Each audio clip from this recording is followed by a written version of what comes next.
Brothers and sisters in the Dhamma, Brother Tan Ho Soon has asked me to give a talk on the qualities of a wise man today. Firstly, a wise man is you can consider it from the worldly point of view and the Buddhist point of view. And these two views are very different. So today we will consider the Buddhist point of view. Worldly point of view might be if you are a billionaire, you're a wise man. If you can cheat people of $1 million, you're a wise man, but not the Buddhist way. Now, in the suttas, the Buddha said that a fool cannot recognize a wise man, and a fool also cannot recognize a fool. But a wise man can recognize a fool, and a wise man can recognize a wise man. Why is it so? Because a fool does not know what are the qualities of a wise man and what are the qualities of a fool. But a wise man knows. So hopefully after this talk, we will all be wise. That's what the Dhamma is for, to make us wise. A lot of things we don't know, the Dhamma teaches us.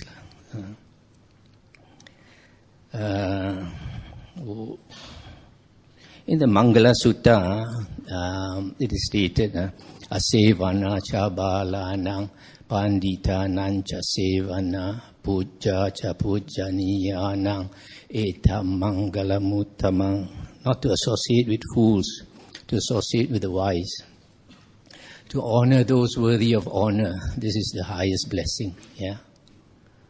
So the Buddha is telling us not to associate with fools, but with wise men. Why is this so? Because our friends influence us, especially when we are young. As they say, birds of the same feather flock together.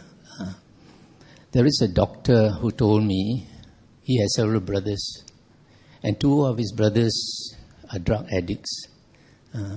So he told me he was very lucky.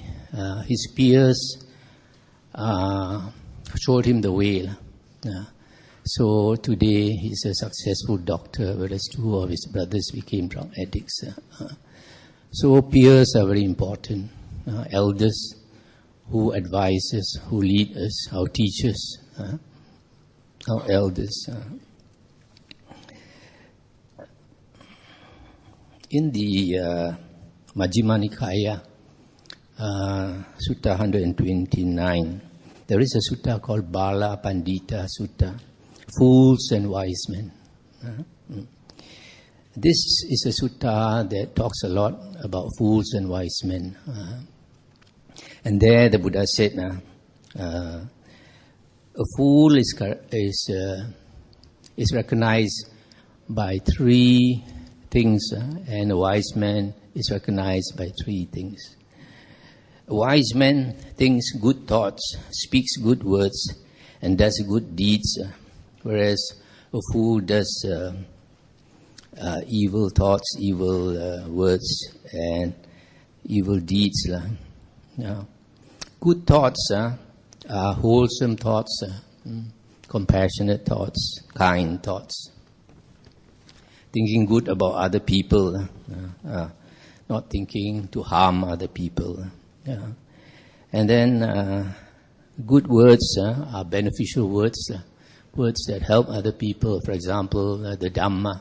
The Dhamma is the most helpful. Words of Dhamma are the most helpful. Because in the suttas, the Buddha said, the highest gift is the gift of the Dhamma. Later you'll also understand why. Also, gentle words, likable words, good words. And good deeds are helpful deeds, helping other people.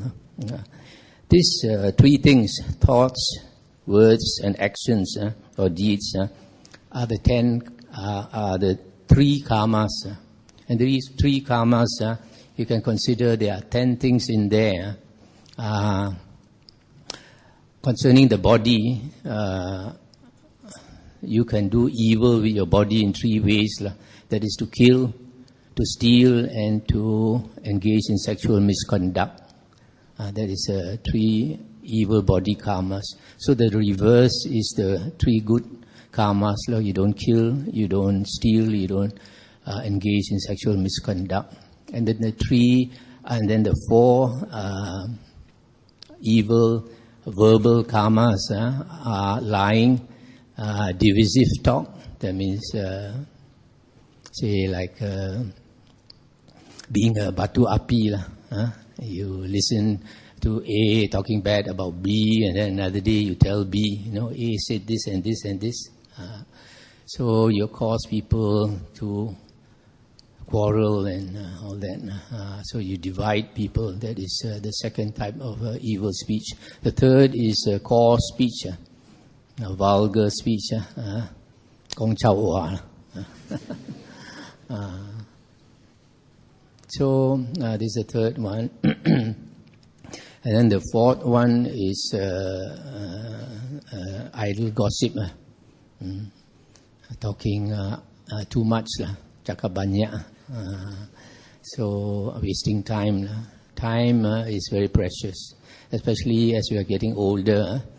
Time is very precious. So the 10 good karmas are very important. We do 10 good karmas, we are wise. If we do the 10 evil karmas, we are foolish because we will suffer for it, either now or later. In the Anguttara Nikaya 4.186, the Buddha said, a man of great wisdom does not harm himself, does not harm others, does not harm both. He thinks only of his own welfare, the welfare of others, the welfare of both, and the welfare of the whole world. Now in this Bala Pandita Sutta, another thing that is mentioned is that the wise man feels pleasure and joy here and now. Why? Because of his good karma. And because he has not done evil, he has no remorse. Remorse is something that is very harmful. Nowadays people go into depression because of remorse. So this is sometimes seen in newborn babies. Newborn babies, if you have a baby that is always smiling and laughing, you know as you have very good karma. But there are some babies crying all the time, cry baby. They probably came from not a very good place. The third thing that is mentioned in this Bala Pandita Sutta is that the wise man is free from fear. Free from fear because he is blameless. He has not done evil, so he is not afraid. So for example, if you are in your residential area and then a lot of police suddenly come, you're not a criminal or something, you won't be afraid, isn't it? But if you've got something to hide, then you're afraid. So also in the Majjhima Nikaya Sutta 115, the Buddha said, all fears arise in the fool, not in the wise man. So a foolish person, because of having done evil, is afraid all the time. The fourth thing mentioned in the Bala Pandita Sutta is that a wise person will have a good rebirth. There are 5 destinations of rebirth that await us when we die. Later books talk about 6 destinations, Liu, Tao, Lun, Hui, but original Buddhism talk about 5. And these 5 consist of 2 happy destinations and 3 woeful planes. The 2 happy is human rebirth and heavenly rebirth. And woeful destination is to be born as a ghost, an animal, or in hell. Okay, so wise person will be reborn as a human being or as a deva or devi. In fact, in this sutta, it is said that if a person falls into hell, he's a perfect fool. If a person goes to heaven, he is a perfectly wise man. Because the Buddha said, life is like a gamble. So this perfect fool, he goes to Genting Highland or to Sentosa Casino. He brings all his money there to gamble, hoping that he'll become a millionaire or a billionaire. And then in that one night, he loses all his money. And the Buddha says he gets himself into slavery, becomes a slave. And then even his wife and children he loses. So this is a perfect fool, isn't it? Never gambled before, suddenly gambled and lost everything. So life is a gamble. We come into this life. We also bring our capital, our punji. That is our blessings, the blessings we bring into life. And if you are a wise person, when you die, you will have more blessings than before. So you go to a better place. But the fool will use up all his blessings and not create more blessings, and he'll go for a bad rebirth. So the result of being a wise man, you go for a good rebirth. In another sutta, it is said that most human beings, after we die, we go into woeful plains of rebirth. And the reason is because of two things that they don't practice. Dana and sila. Dana is charity or generosity. That means the willingness to help other people, the willingness to help other beings, having a kind heart. And the second one is sila. Sila is not to harm others, refraining from harming others. So you have 7 precepts actually that are very important. These 7 precepts are called the Aryan precepts. A lot of people think that if you keep the 5 precepts, you can go for a good rebirth, but not 5 precepts, but 7, because Aryan precepts are found in the Noble Eightfold Path, consisting of right speech, right action, and right livelihood. And you investigate these 3 factors, there are 7 precepts there. 3 body precepts: not to kill, not to steal, not to engage in sexual misconduct. And verbal is 4, as I mentioned just now: not to lie, not to engage in divisive speech, not to engage in vulgar or coarse speech, not to engage in idle gossip. So these 7 precepts are extremely important. So these 2 things, if a person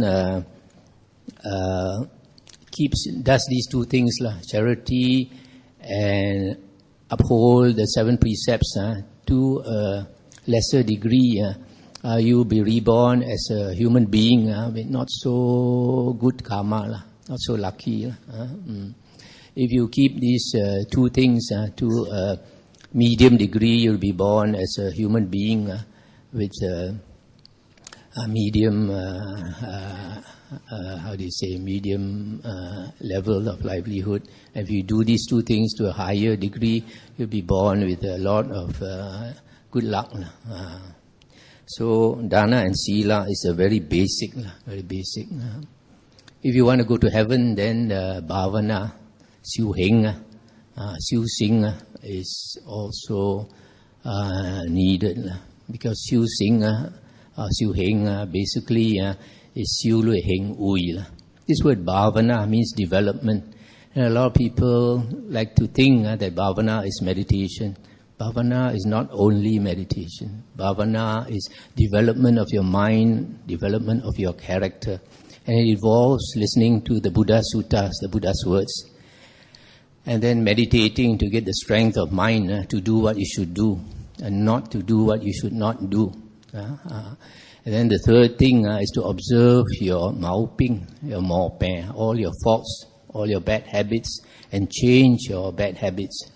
So the most important thing is to change your bad habits, change your character, develop your character, develop your mind so that you become an elevated person, a higher person.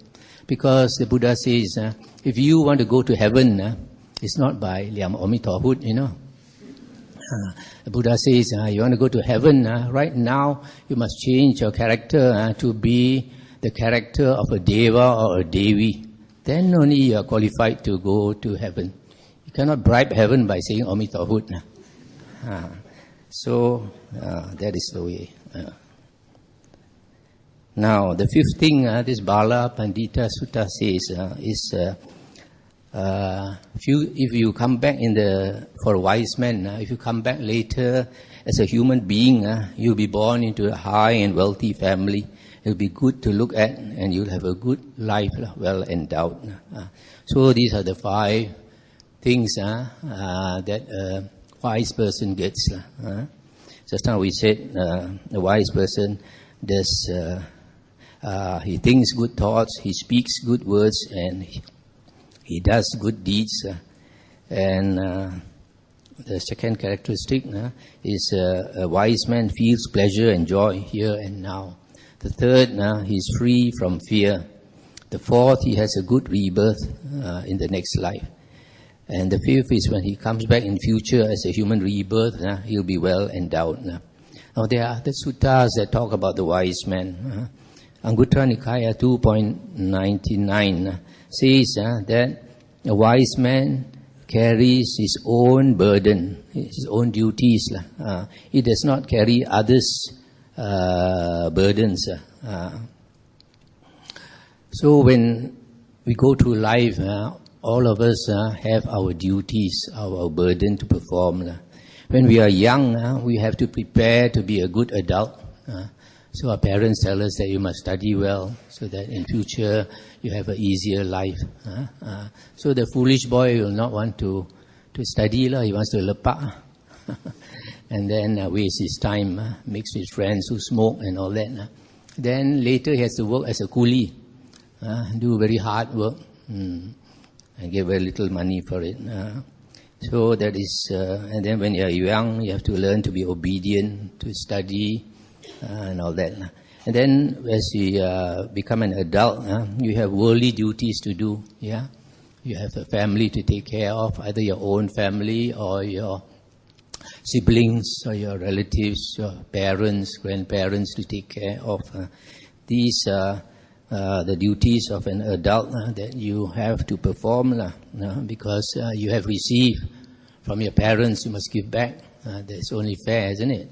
Because later you will become old yourself. If you treat your parents well, in future your children will treat you well. Now, when we are old, we have to prepare for death and future lives. That means we have to let go of our worldly duties and carry our spiritual duties. A lot of people don't realize this. A lot of people, they die in harness, keep on working until you die. And then when you're about to die, you suddenly get a shock. Why do you get a shock when you're about to die? For umpteen years you have seen people dying. Yeah, you should know that one day your turn will come, isn't it? So we have to prepare for it. A lot of people, they don't never think. A lot of people don't like to think about these things. They say, "Choi." Don't talk about old age, sick and death. But that's reality we have to face. So we have to be smart. We have to prepare, because if you prepare, then when the time comes, you will not be afraid of death. Because a wise man is well prepared.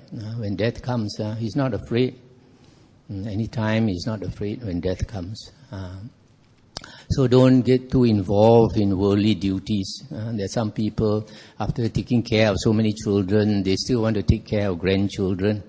So be liao, that's not these worldly duties. After grandchildren, some more great grandchildren.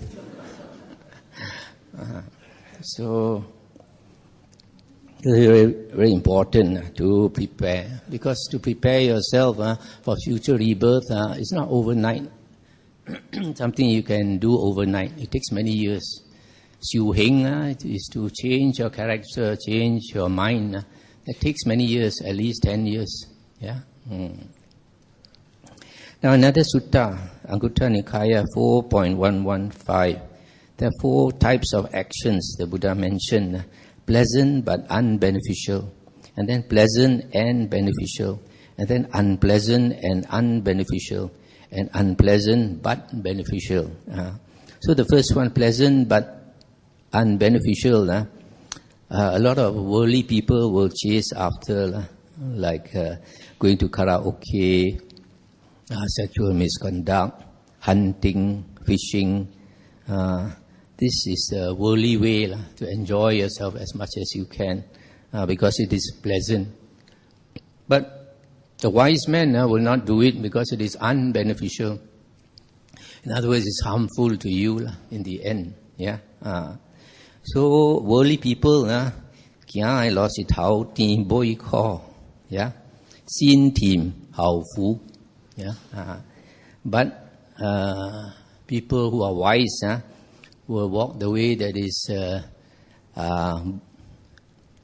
Tao Ko Boi Ti. Yeah. So the second one, pleasant and beneficial. A lot of people will want to do because it's pleasant. And things like physical exercise to make yourself fit, doing charity, doing social work, and all these things. That is good. The third one is unpleasant and unbeneficial. Like there are some fanatics in some religions. They go through these ascetic practices, Ku Sing, Ko Hing. They torture themselves. Like in India, you have some of these yogis. They hold up their hand. They can hold up their hand 1 year, 10 years. But after that, cannot bring it down.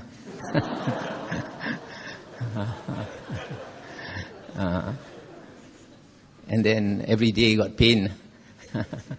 So that is unbeneficial. But because of wrong view, they do that.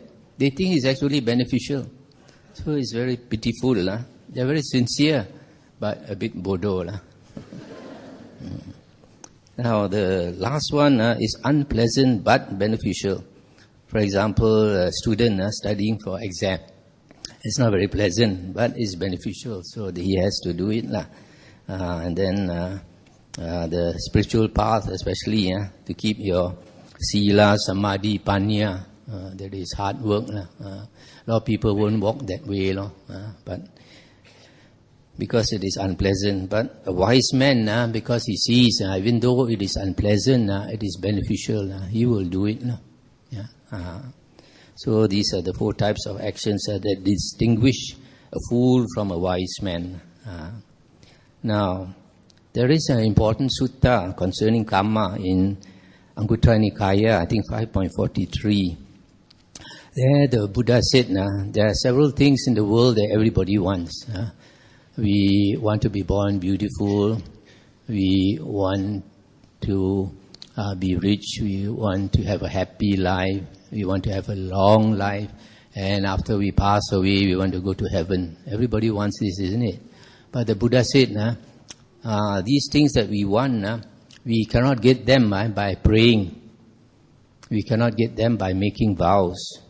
We cannot get them crying out loud for them. We cannot get them even though we think of them every day. Because the Buddha said, if we can get them, why is there so much suffering in the world? You can imagine beings in hell every day being tortured. They are crying out for hell. Who is helping? Nobody is helping them. So, for example, in Syria, now the war is going on. The people there are suffering so much. Every day they pray for help. Who is helping them? Nobody is helping them. So, the Buddha gave some examples to make us understand how vows by themselves do not work. So the Buddha said, suppose a person wanted oil. So a wise person will get sesame seeds and he will grind the sesame seeds and he gets oil. But the neighbor, foolish fellow, looking from far, he thinks he wants to get oil also. He puts sand and he grinds the sand. Can he get? He prays to Kuan Yin, also he won't get. And he grinds for 1 year, 10 years or so, he'll never get. He prays for it, he makes vows and all that, he'll never get it. Why?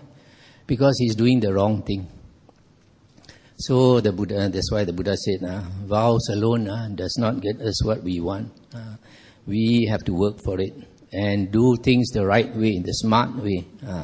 Another example the Buddha gave is that somebody wanted butter. So he took milk and he churned the milk, keep on churning, and the milk slowly becomes butter. Yeah, but a foolish fellow, he takes water and keeps churning the water. 10 years or so he won't get.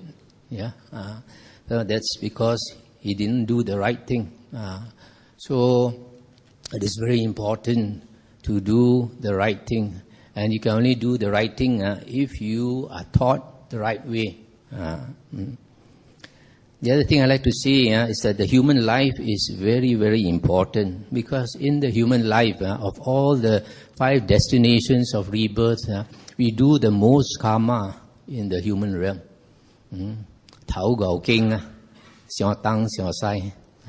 Thinking all the time, I want to do this, want to do that. So, because we keep thinking and doing this, doing that, we create a lot of karma. And this karma that we create now will decide the next few lifetimes. Not just one lifetime, but many other lifetimes. Because in the other realms, you do little karma. If a person is reborn as a cow, he keeps eating grass the whole day, he doesn't think so much. Yeah, so they don't do much karma. Ghosts also, every night go out and just cry, look for food, eat all the dirty corpses and all that by the roadside, and keep on crying. They don't use their thinking mind. So humans, we do a lot of karma. So we have to be very, very careful. Now, samsara is very scary because of what? Because of the 3 woeful planes. If we are reborn as a human being or as a deva or devi, then samsara is very pleasant, isn't it? But it's because of the 3 woeful planes that are very frightening. Some people, they have this yam yong ngan, they can see ghosts. Then you ask them, they can tell you, very scary. But then even if they don't tell you, if you have a nightmare and you have a nightmare where you are chased by ghosts, how do you feel? Very frightening, isn't it? So imagine if you are reborn as in the ghost realm, it's very, very frightening. And then as an animal, animals, why it's even more fearful, because the Buddha said, if you are caught by a bigger animal, you'll be eaten alive. Imagine your skin is torn out from you, your flesh is torn out for you, and you're crying in pain before you die. That's why animals live in great fear. You see the bird come down to the ground to eat also, one peck and he look left, one peck and he look right. Looking left and right all the time. Very scared. So the worst is hell. Description of hell is given in the suttas. How we are tortured in hell. It's terrible. You are a fugitive in hell. Keep running, trying to escape from the hell beings who torture you. But every now and then you get caught. So the smart thing to do in life is what? To find a way never to be reborn as a ghost or an animal or go to hell. And luckily there is a way. If there is not a way, then we'll be suffering forever. Now, in the Samyutta Nikaya 55.62 up to 74, it is said that there are 4 factors that lead to great wisdom, that lead to vast wisdom, that lead to unequal wisdom. And what are these 4? First one is association with true men. Secondly, hearing the true Dhamma. The third is yoniso manasikara. And the fourth is practice in accordance with the Dhamma.